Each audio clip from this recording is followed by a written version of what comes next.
Okay, this video is going to help you get started on your dream house.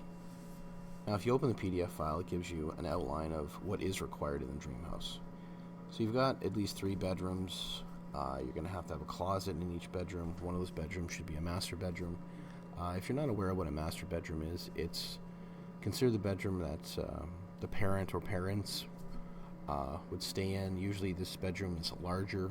It accommodates larger furniture, larger beds. Sometimes it has what's called an ensuite bathroom, which is a bathroom that's used exclusively and accessed exclusively by that room. So you'd have a room right off the bedroom, which would be the bathroom. You'd have a doorway only from the bedroom to that bathroom, so it'd be a personalized bathroom. You're going to have at least 2 bathrooms with fixtures. Fixtures means toilet, sink.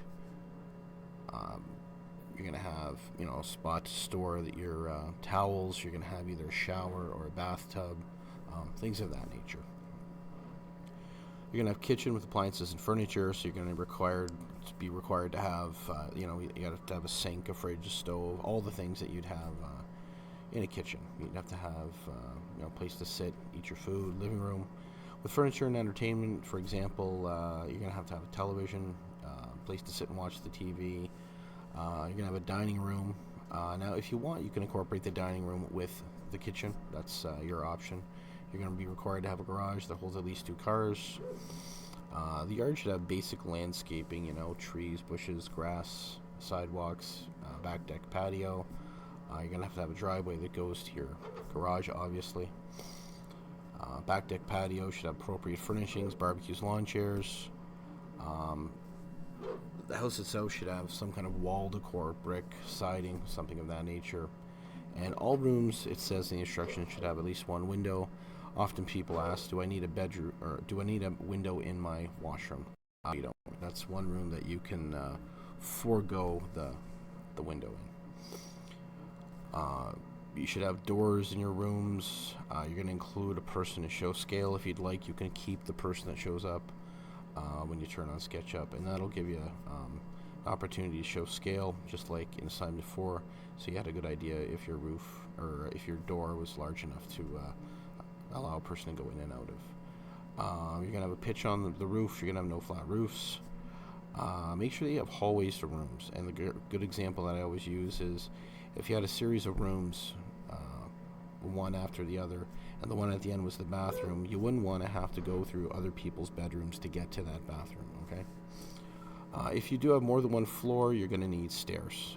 You're not going to have any kind of ladders or things of that nature. You can have an elevator, by all means, that's allowed. Now, this video is just to help you get started. One thing I would discourage you from doing is just doing a random rectangle. And the reason I discourage it is because sometimes your random rectangle ends up with a extremely large number, and what ends up happening is you go to the 3D library, you try to import furniture, and you can't see the furniture. You ask me why not. I get out the measuring tape and I find out that your rectangle is like 30,000 feet long.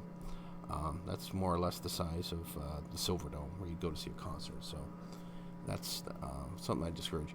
So I would say, start out with a basic size. If you want, you can go, and you can add to this size. If you've decided, hey, this isn't large enough, you can add to it. So I'm going to start with 100 feet, 50 feet by 150 feet. And that's going to be my basic size.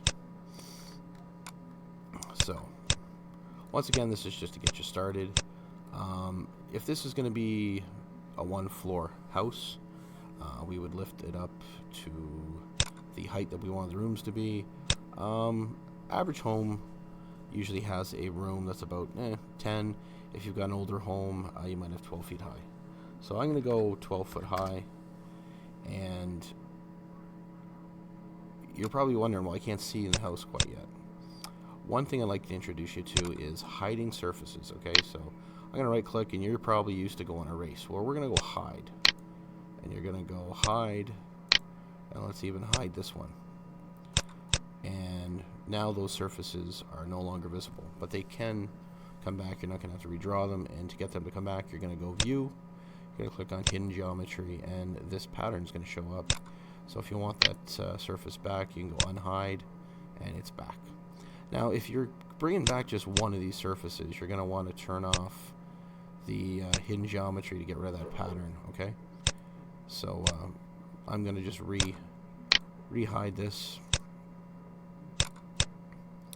Now what you can do is you can lay out all your rooms here. You can lift up the walls once they're done.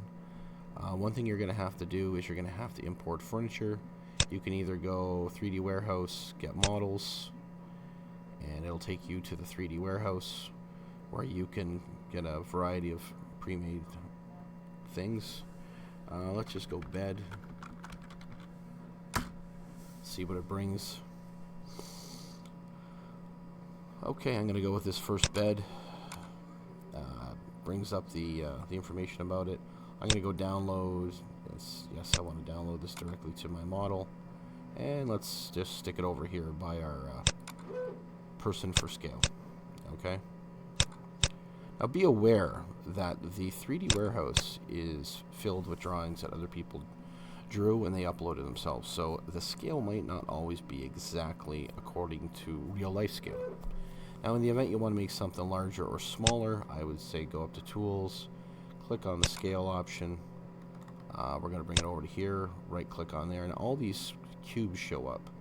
You can click on one and you can stretch it out, make it larger, make it smaller. Okay. Now much like your other drawing, number 4 and to a lesser extent number 3 that included furniture, if you want to move your furniture, you can use the rotate option. Make sure you rotate it. Let's say if we want to rotate it, let's say 90 degrees, we're going to put it on top. Click once.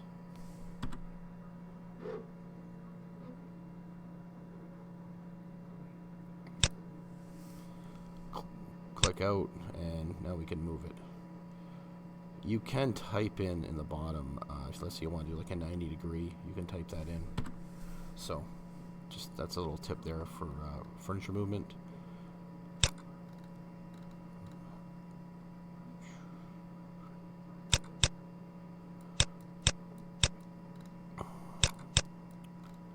Now that should serve you well to get you started on the dream house. Any questions? Feel free to ask me a question or submit questions via Etsy.